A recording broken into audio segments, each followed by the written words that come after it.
XCOM is it's a really beloved franchise, and it's one that, personally means a lot to me. It's a game that I treasured years and years ago, and so it's super exciting to be able to come back and sort of reinvigorate the franchise with a new entry that really adheres to the tenets of what made the original games so special.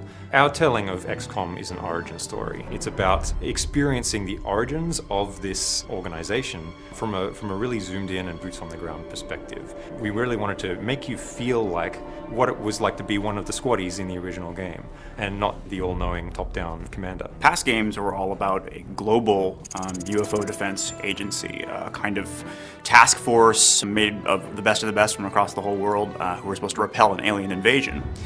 In XCOM, our game, which is its own kind of new origin story that follows its own timeline, XCOM begins as a United States federal task force built out of intelligence officers from the CIA and DIA. Their job is to repel an invasion from within the country. They're being infiltrated and they know it. We've taken a lot of the mythos that had been previously established and sort of reimagined it or re-engineered it, like sort of the very small, humble roots of the organization before it became this globe-spanning, globally funded anti-alien defense force. We wanted the aliens in XCOM to be unique and be compelling and surprising. Portray them not as your archetypical nasty, snarling monster alien, but by sort of looking to a very technology-based aesthetic. One of their primary goals in being here is actually to terraform our world, to transform it into something that's for them. At first, you see small little signs, like small little bits of cancer sort of starting to grow and form and grow in our world. And it seems very kind of jagged and sort of very disruptive, but that's because it's youthful, and our world are very much like oil and water, or kind of like matter and antimatter. They kind of fight each other. But eventually what you see throughout the game is eventually their world kind of wins and starts to grow and become more this cubic, perfect kind of pristine version of their own home world. A lot of the places that you're going to go are kind of half and half. They're what was a pristine and vibrant American community, which has now been, or is in the process of being actively terraformed by alien technology. The XCOM of our game is a kind of unconventional organization by the standards of the time.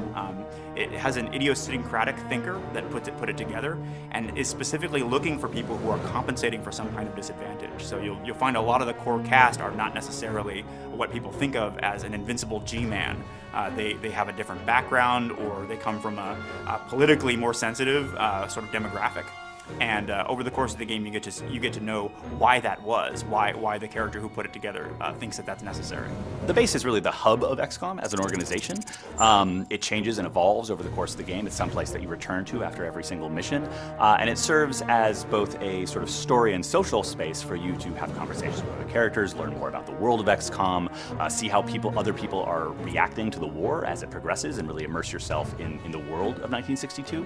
But it's also your main hub for gameplay. You will obviously manage and recruit agents. Agents are your extensions of your willpower out in the battlefield, your buddies that you use to combat the alien threat.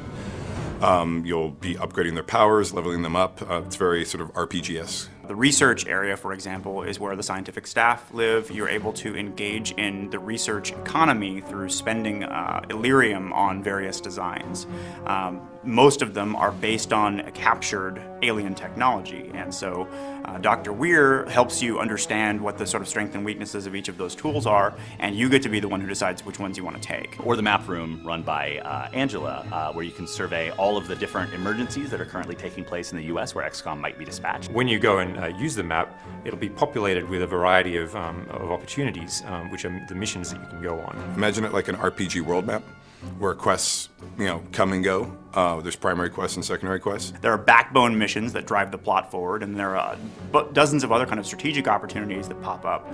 And if you take one, you may lose the other. The country itself will start to change over. You'll see where the outsiders have encroached across the map of America, where you've lost territory, where it's been fighting back. So it has a very sort of dynamic feel of the ebb and flow of the front lines. The primary impact of choosing one mission over another is economical, meaning it affects the core player growth curve. You can decide to invest in this piece of research and not that, or this agent power and this agent upgrade, and let another one atrophy. As a result, individual players can kind of customize the sort of array of options they've got in the field based on those choices, the choices inside the base.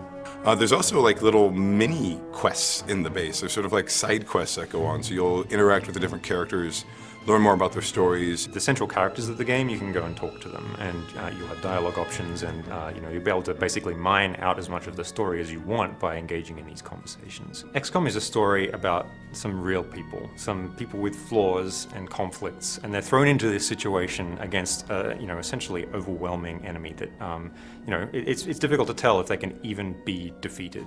And only by assembling the brightest minds, the smartest people that the world has to offer, are you even going to have a hope of defeating this enemy.